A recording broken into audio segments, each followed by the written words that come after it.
नमस्ते और drawn and redrawn the making of India's internal boundaries में आपका फिर से स्वागत है। ये इंडिया स्टेट स्टोरी प्रकल्प का हिस्सा है, एक प्रोजेक्ट जो भारत की राजनीतिक और प्रशासनिक सीमाओं के विकास को देखता है। इसे पुणे में फ्लेम यूनिवर्सिटी के centre for legislative education and research चलाता है। अब हम आखिरी यानी पार्ट सी राज्यों पर आ रहे हैं। ये वो राज्य थे जिन पर सीधे केंद्र सरकार का शासन था, एक चीफ कमिश्नर के जरिए।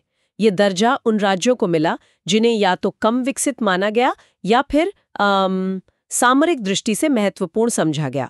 इन्हें आमतौर पर एक अस्थायी व्यवस्था भी माना गया था, जिन्हें बाद में पार्ट ए या बी राज्यों में मिलाया जा सकता था। अगले कुछ हिस्सों में हम हर पार्ट सी राज्य और उसके बनने की कहानी को करीब से देखेंगे। इस विषय को गहराई से समझने के लिए सीजन 2 के पहले 3 एपिसोड जरूर सुनें।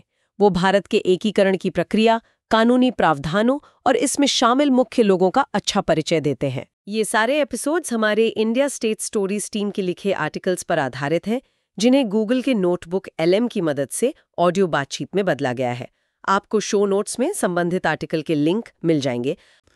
तो आज हम एक बड़ी दिलचस्प कहानी पर बात करने वाले हैं। कैसे पंजाब की पहाड़ी रियासतें और बिलासपुर का इलाका, ये सब मिलकर आज का हिमाचल प्रदेश बना। हाँ, ये सिर्फ नक्शे पर लकीरें खींचने जैसा नहीं था। ये छोटे छोटे अलग अलग तरह के राज्य थे। इनको एक साथ लाना, वो भी उस जमाने में काफी पेचीदा काम था। बिल्कुल। तो आज हम यही समझने की कोशिश करेंगे कि ये सब हुआ कैसे। हमारे पास जो स्रोत हैं उनके आधार पर चलेंगे। और इसमें बिलासपुर का मामला तो कुछ ज्यादा ही अनोखा है, उस पर खास ध्यान देंगे। हाँ, जरूर। तो शुरू करते हैं इन पूर्वी पंजाब पहाड़ी राज्यों से। ये थे क्या असल में?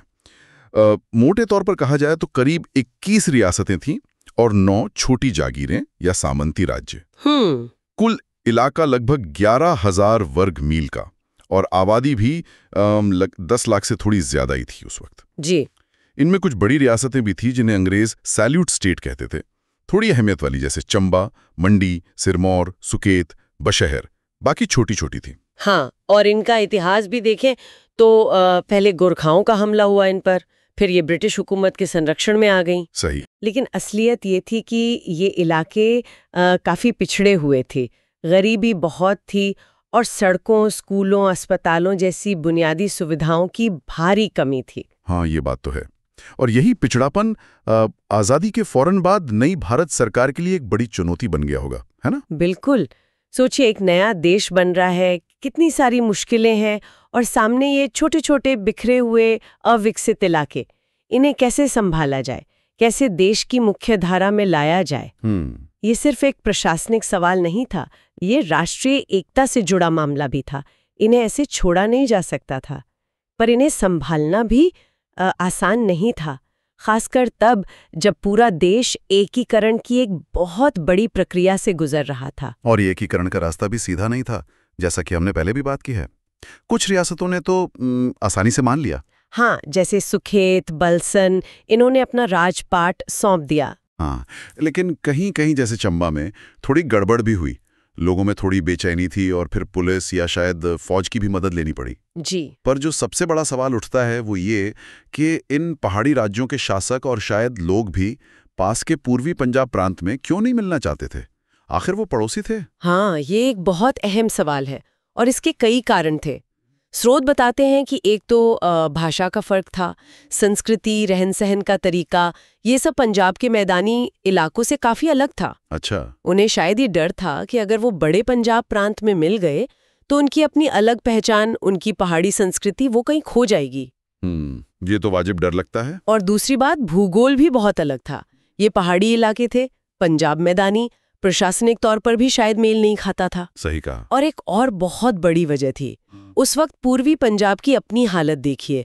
अभी अभी बंटवारा हुआ था, लाखों शरणार्थी आए हुए थे, वहां का प्रशासन खुद ही भारी दबाव में था।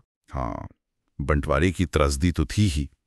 तो ऐसे में इन पहाड़ी राज्यों की जिम्मेदारी लेना, उनके विकास का बोझ उठाना पूर्वी पंजाब के लिए शायद मुमकिन ही नहीं था। तो ये सिर्फ सांस्कृतिक अलगाव नहीं था, व्यवहारिक दिक्कतें भी बहुत थीं। तो मतलब स्थिति ये थी कि ये न तो अकेले रह सकते थे क्योंकि पिछड़े थे, और न ही पूर्वी पंजाब में मिलना चाहते थे। तो फिर रास्ता क्या निकला? यहीं पर वीपी मेनन की भूमिका बहुत महत्वपूर्ण हो जाती है। वो उस समय रियासतों के मामलों को देख रहे थे सरदार पटेल के साथ। उन्होंने एक हल सुझाया। क्या हल था? 2 मार्च 1948 को शासकों के साथ दिल्ली में एक बैठक हुई। मेनन ने कहा कि देखिए, अगर इन सब छोटी छोटी रियासतों को मिलाकर इनका अपना एक संघ बना दिया जाए तो वो शायद व्यवहारिक नहीं होगा, वायबल नहीं होगा जैसा कहा जाता है। व्यवहारिक नहीं होगा मतलब आर्थिक रूप से कमजोर रहेगा या प्रशासन चलाना मुश्किल होगा?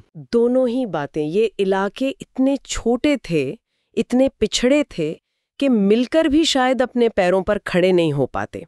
ना आर्थिक रूप से न प्रशासनिक रूप से एक कमजोर संघ बनता। अच्छा। तो मेनन का सुझाव था कि इन सबको मिलाकर एक ही प्रशासनिक इकाई बना दी जाए और उसे सीधे केंद्र सरकार के नियंत्रण में रखा जाए। मतलब दिल्ली से शासन चले, एक चीफ कमिश्नर के जरिए, सीधे केंद्र के अधीन। इसका क्या फायदा था? फायदा ये था कि केंद्र सरकार सीधे इन इलाकों के विकास पर ध्यान दे सकती थी, पैसा लगा सकती थी, योजनाएं बना सकती थी, कोई बीच में प्रांतीय दखलंदाजी नहीं होती। फोकस पूरी तरह विकास पर रहता। ये एक तरह से पिछड़े इलाकों को तेजी से ऊपर लाने का तरीका था। तो क्या शासक मान गए इस बात पर अपना राजपाट छोड़कर, अपनी सत्ता छोड़कर सीधे केंद्र के अधीन आने को? हाँ, दिलचस्प बात यह है कि वो मान गए। मंडी के राजा थे, उन्होंने बाकी शासकों की तरफ से इस प्रस्ताव पर सहमति जताई। अच्छा। अब इस पर राजी हो गए। उन्होंने वादा किया कि 3 शासकों की एक सलाहकार परिषद बनाई जाएगी जो चीफ कमिश्नर को सलाह देगी। ठीक है। और इस सहमति के बाद चीजें तेजी से आगे बढ़ीं। 8 मार्च 1948 को, यानी बैठक के सिर्फ 6 दिन बाद, इन सभी पहाड़ी रियासतों के शासकों ने विलय पत्र पर दस्तखत कर दिए। इंस्ट्रूमेंट ऑफ मर्जर कहते हैं इसे। ये विलय पत्र, ये कितना महत्वपूर्ण था? ये सिर्फ एक समझौता था या कुछ और? नहीं, ये सिर्फ समझौता नहीं था। ये एक बहुत ही महत्वपूर्ण कानूनी दस्तावेज था। इस पर दस्तखत करने का मतलब था कि शासक अपनी रियासत से जुड़े सारे अधिकार, शासन करने का, कानून बनाने का, न्याय करने का, मतलब सब कुछ पूरी तरह से हमेशा के लिए भारत की तत्कालीन डोमिनियन सरकार को सौंप रहे थे। यानी पूर्ण विलय। हाँ, बिल्कुल, पूर्ण और अंतिम विलय। इससे भारत सरकार को इन इलाकों पर पूरा और एक्सक्लूसिव अधिकार, क्षेत्र अधिकार और शक्तियां मिल गई। अच्छा, तो इसके बाद क्या हुआ? ये सब रियासतें मिलकर क्या बनी? इसके तुरंत बाद 15 अप्रैल 1948 को इन सभी 30 पहाड़ी रियासतों और जागीरों को मिलाकर एक नया प्रशासनिक क्षेत्र बनाया गया और उसका नाम रखा गया हिमाचल प्रदेश। हिमाचल प्रदेश, तो ये तारीख है हिमाचल के बनने की? हाँ, 15 अप्रैल 1948। और इसे शुरू में चीफ कमिश्नर्स प्रोविंस का दर्जा दिया गया। मतलब जैसा हमने बात की, ये सीधे केंद्र सरकार के प्रशासन के तहत आ गया। और बाद में इसका दर्जा बदला? जी हाँ, समय के साथ बदला। बाद में यहाँ लेफ्टिनेंट गवर्नर नियुक्त हुए, फिर अपनी विधानसभा बनी, मंत्रिमंडल बना। ये धीरे धीरे पूर्ण राज्य की तरफ बढ़ा।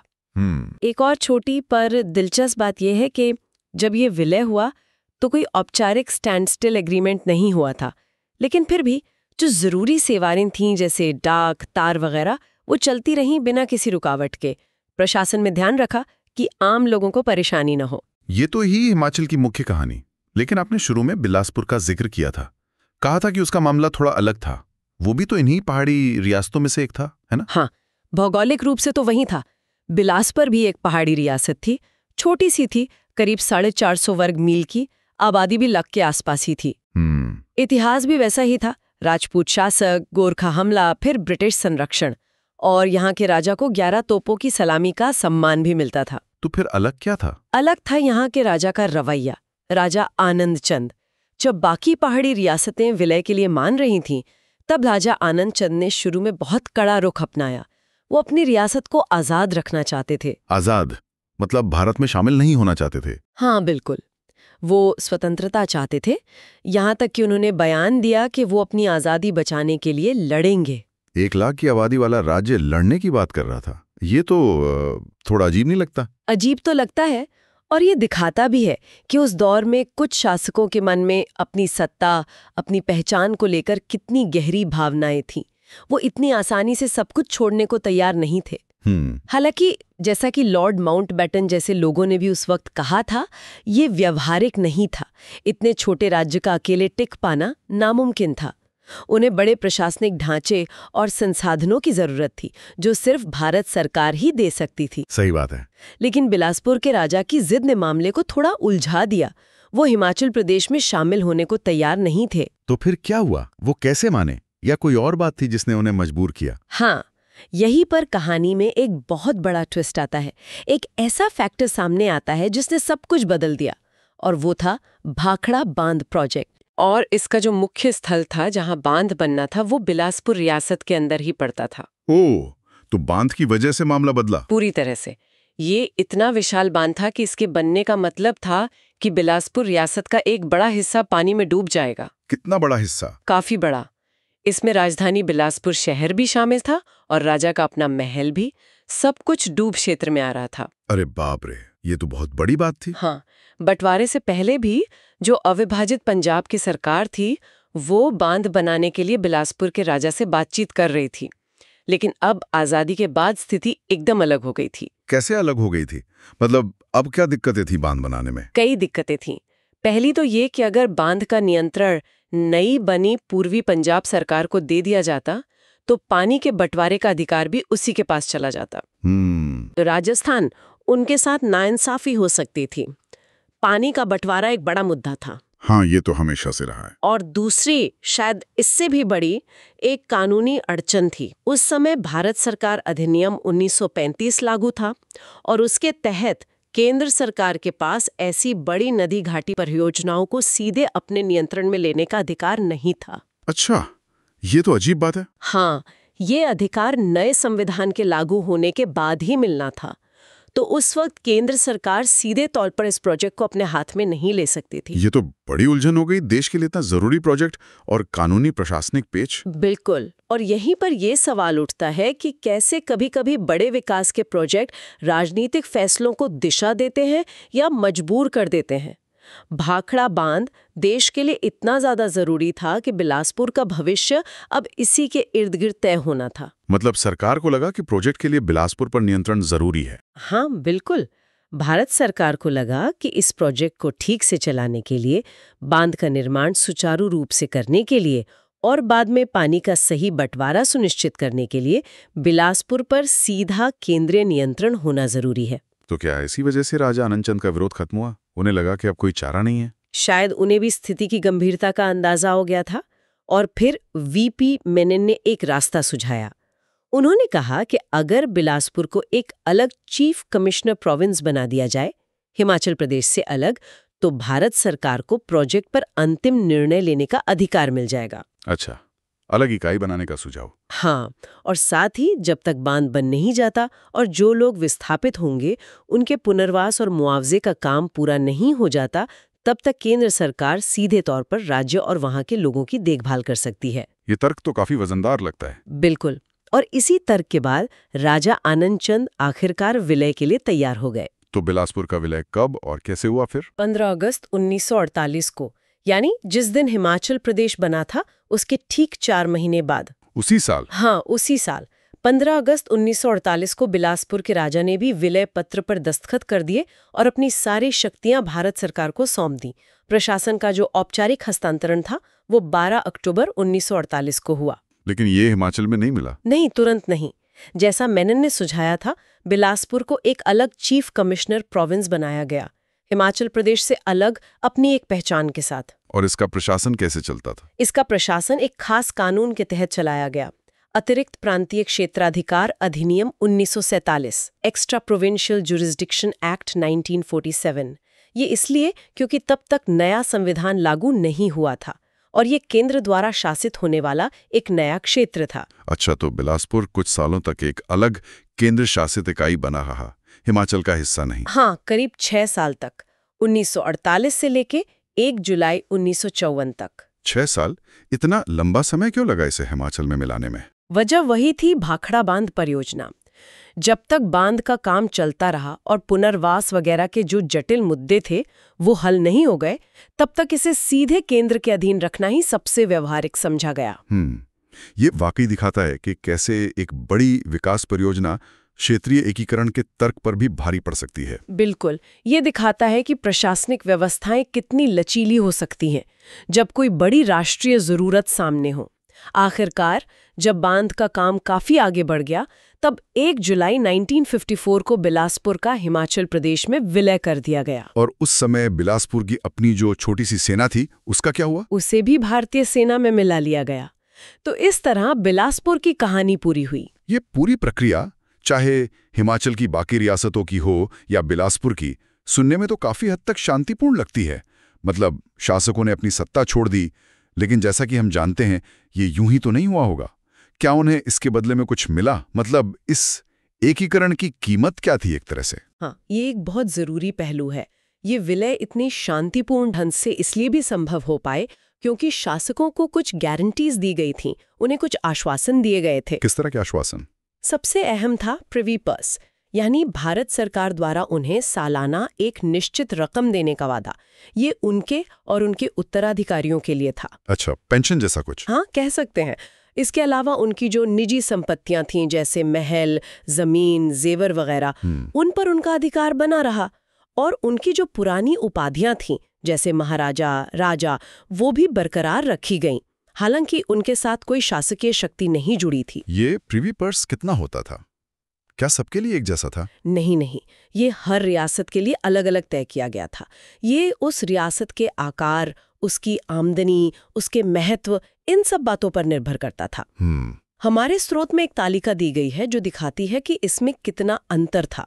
जैसे मंडी जैसी बड़ी रियासत के शासक को सालाना 2,20,000 रुपए मिले। काफी बड़ी रकम थी उस जमाने में। हाँ, जबकि थरोच जैसी बहुत ही छोटी रियासत के शासक को सिर्फ 1,810 रुपए सालाना मिले।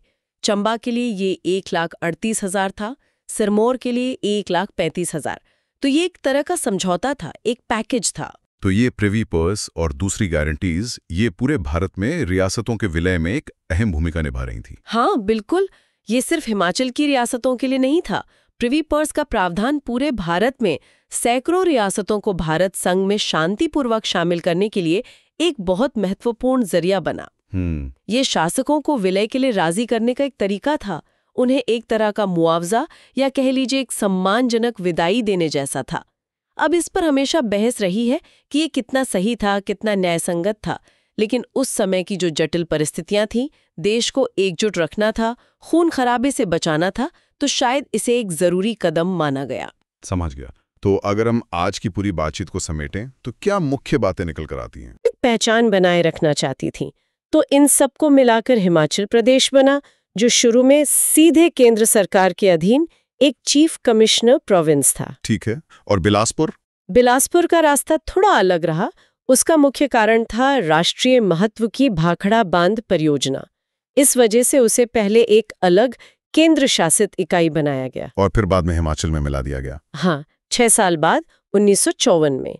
तो इस पूरी कहानी में हमने देखा कि वीपी मेनन जैसे लोगों की बातचीत की कला, उनकी रणनीति और भाखड़ा बांध जैसी खास परिस्थितियों का कितना बड़ा हाथ रहा। सही। और ये पूरी कहानी हमें दिखाती है कि आज़ादी के बाद भारत में राज्यों का बनना कितना व्यवहारिक था, कितना जमीनी हकीकत से जुड़ा हुआ था। फैसले सिर्फ नक्शों या नियमों के आधार पर नहीं लिए गए। हाँ, इतिहास, संस्कृति, भूगोल, आर्थिक जरूरतें और यहाँ तक कि बड़े विकास के प्रोजेक्ट, इन सब ने मिलकर तय किया कि नए भारत का राजनीतिक नक्शा कैसा दिखेगा। ये बातचीत, समझौते और कभी-कभी थोड़ी मजबूरी का भी नतीजा था। बिल्कुल। और जाते जाते एक सवाल मन में आता है सोचने के लिए।